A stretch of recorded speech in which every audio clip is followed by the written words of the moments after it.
بسم الله الرحمن الرحيم الحمد لله رب العالمين وصلى الله وسلم وبارك على محمد وعلى آله وصحبه أجمعين. Assalamu alaikum wa rahmatullahi wa barakatuh.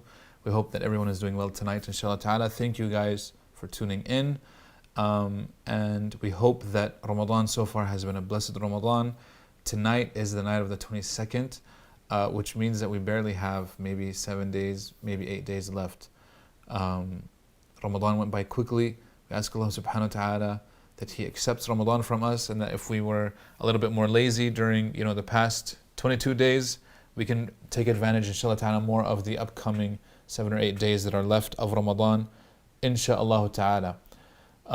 Tonight, we're talking about rolling up our sleeves. These are the last 10 nights. We have to really get serious. If we weren't serious before, now we really have to get serious. If we were serious before, now it's time to even get more serious, right? Now it's the time when things go tough. Now it's the time to, really excel, really push ourselves, exert ourselves, and all of these things.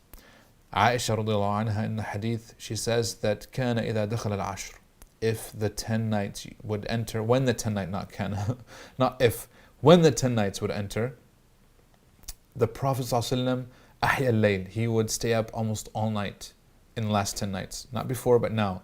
Obviously, he's not staying up watching Netflix, right? Or playing video games or whatever it is that people do, or on Facebook. But he was actually indulged and engaged in worship.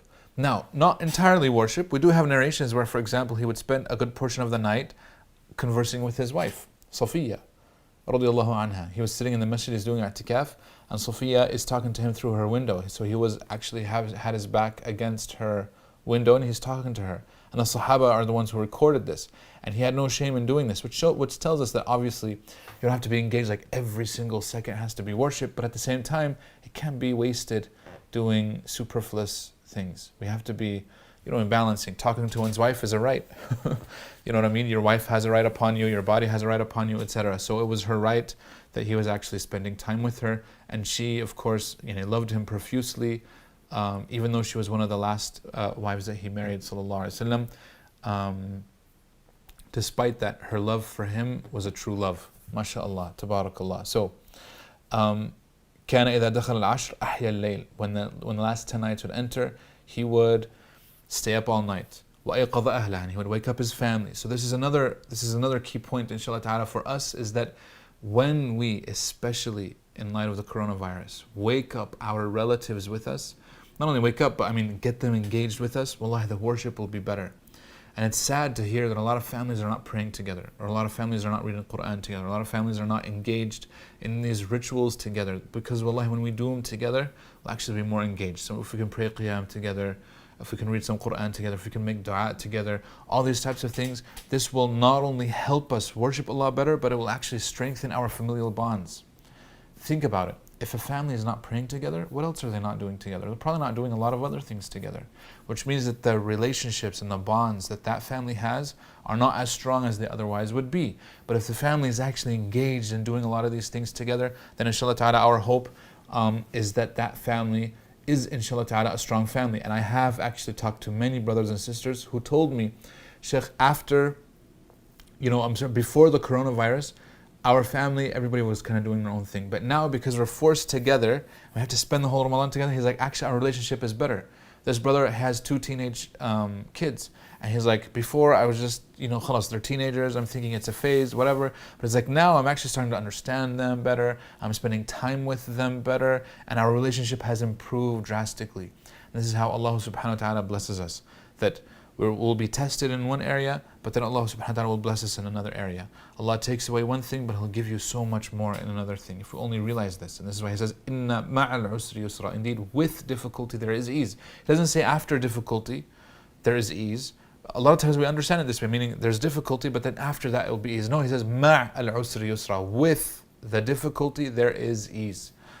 Meaning it's a lot of times with it as well, inshallah ta'ala.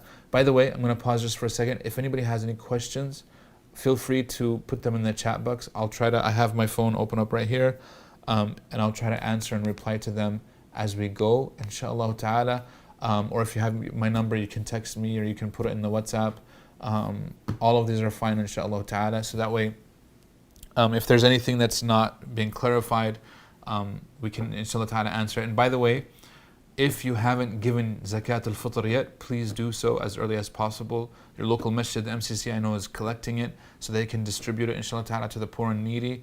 Give it out. It's on behalf of every single person in your household, whether they fast or they do not. And even if a woman is pregnant, the more safest opinion is that the family should still pay on behalf of even a fetus, inshallah ta'ala. And of course, there's barakah in that as well. And it's only, I think, $10 worth of food this year anyways. So that's something, inshallah ta'ala, to consider.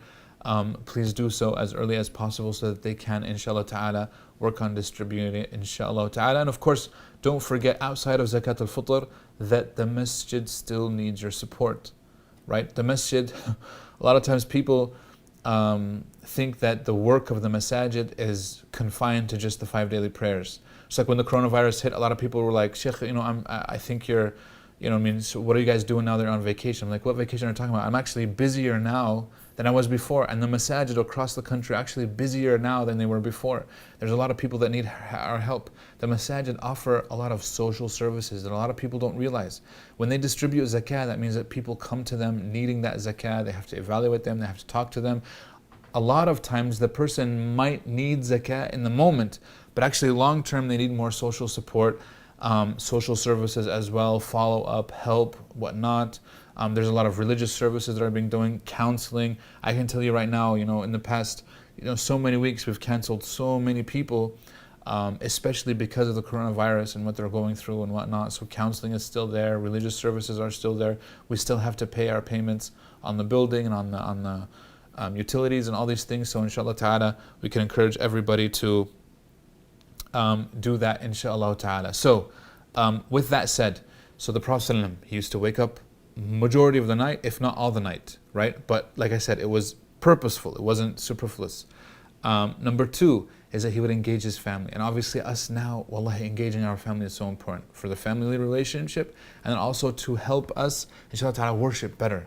It'll encourage us, inshallah ta'ala, to worship better. And it says, وَشَدَّ مِئْزَرَهُ, and he used to tie, his mi'zar, his izar, which is the lower garment. He used to tie it, which means it's a kinaya عن الجد والاجتهاد. It's a metaphor for him, it's like rolling up your sleeves. We're getting serious now. We're going to start working, all these types of things. And a group of scholars also said that it was also a metaphor that the Prophet ﷺ would not indulge in intimacy in these nights with his wives unnecessarily, meaning in order to get Laylatul Qadr, obviously we have to focus 100%. So if he's busy with some of these other things, even al-halal, so even these things are halal, they're not haram, but obviously focusing on Laylatul Qadr is so important that he might skip some of the halal in order to get much more of the good. This is important for us. Now think about a person who's doing the opposite. He's actually indulging in haram and forgoing the halal and even the things that are recommended. We ask Allah subhanahu wa ta'ala to protect us. Okay, so that's something that the Prophet ﷺ was doing. So it's either a metaphor that he's rolling up his sleeves, which is correct, or it's a metaphor that he would indulge in certain halal practices, intimacy with his spouse, etc., in order to really take advantage of this. Okay, so that's the hadith of Aisha radiallahu anha. Of course, there are other tips, inshallah ta'ala, for us. Obviously, one piece of advice that obviously for myself first and everyone else second is to try to abstain from our devices as much as possible. In ideal circumstances, these last 10 nights, we could and we would be spending them in i'tikaf, which is where we're spending time in the masjid and whatnot.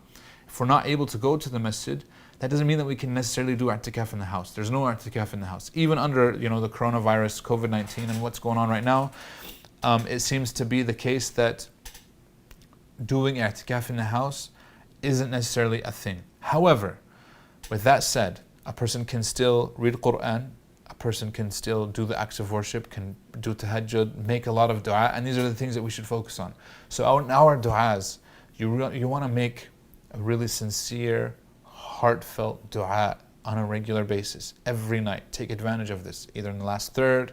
The last third, by the way, is included in suhoor time, so if you wake up for suhoor, make your dua then. You can make it while you're praying, you can make it in sujood, you can make it before the salam, in the prayer itself. These are the best times to make it. Wherever you want to make it, make a very heartfelt dua. Divide your duas up. You can make lists of them. You don't have to make lists. You can say whatever comes to you at the moment. All of these types of things are recommended. Okay, I don't want to limit you to like a certain dua or anything like this. Of course, there is the dua of the Prophet ﷺ that he recommended to Aisha, which is Allahumma innaka afuun tuhibbul afwa fa'fu anni. Oh Allah, you are forgiving, you are pardoning, you love pardoning, so please pardon me. Please forgive me. This is a great dua, but you don't have to limit yourself to just this one dua. You can say anything that's there. Like I said, if it's a heartfelt dua, if it's coming from your heart, this is what's important. Okay, humble yourself.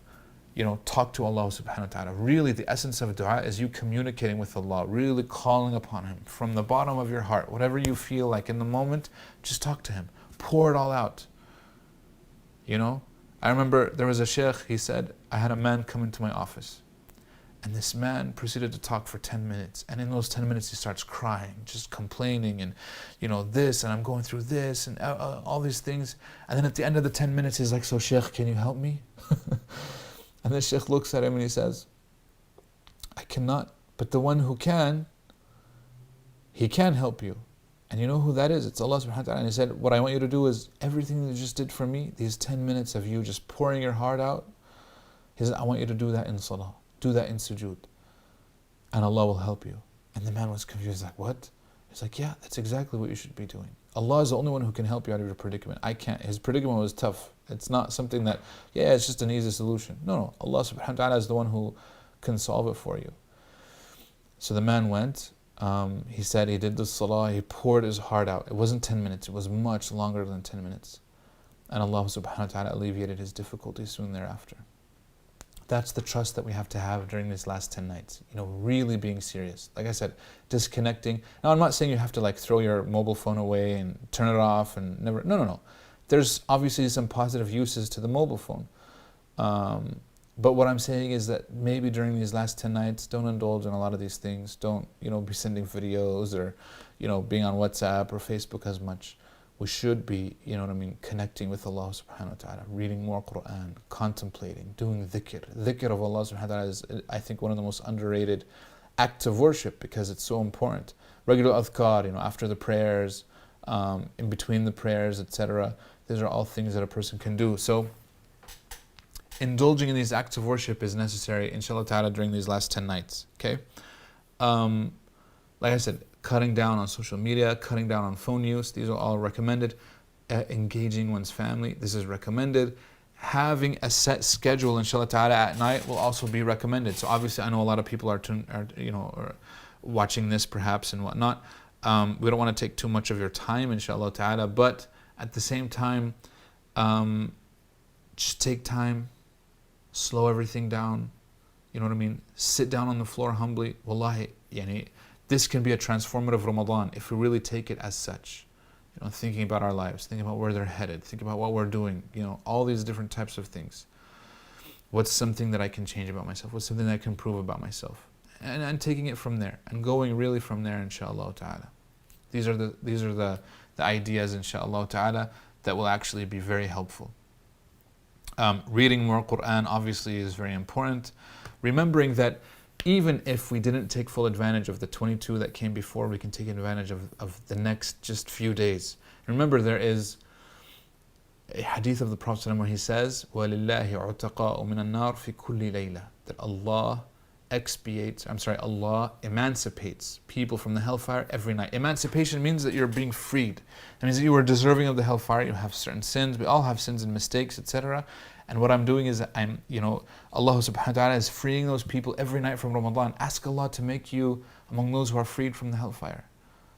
You never know. It could be your night. It could be the night that Allah saves you. Imagine, it's that one night. If Allah saves you, that's it. You're set for life. The reality is we don't know if Allah gave it to us. But if we ask for it on a regular basis, our hope, inshallah ta'ala, is that Allah is generous and that He will give it to us, inshallah ta'ala. Another thing that will help us is to diversify our acts of worship. So if we just limit ourselves to the qiyam and then that's it, that's not going to be enough for some people. Some people want to diversify their acts of worship. So like I said, sprinkle in some dua, sprinkle in some dhikr, sprinkle in even listening to a lecture. That's an act of worship. Resting a little bit is an act of worship. Reading Quran without qiyam is an act of worship. Doing it in qiyam is an act of worship. All these different types of things. Do you have to go all night? No, you do not. Even though it's the last 10 nights, you do not actually have to go all night. Even if it's just an hour, you're still written as you did, a share of Qiyamul Layl. And inshallah ta'ala, Allah will write you as a person who did قام رمضان إيمانا واحتسابا. He stood up in Ramadan out of iman and ihtisab, inshallah ta'ala.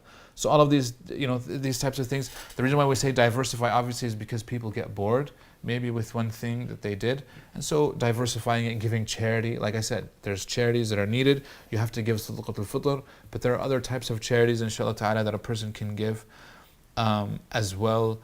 Every time, if you can encourage one another to do good. So this is where you reach out to some brothers of yours, some relatives, neighbors, friends, whoever it is, reach out and say, hey guys, it's the last 10 nights, we need to get a little bit more serious, etc. Then inshallah ta'ala, these are all things that are recommended for the individual to do.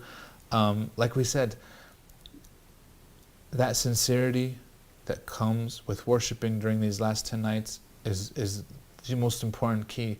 And that sincerity, sincerity is not just something that will come one night or 2 nights or 3 nights or 4 nights. Sincerity is a way of life.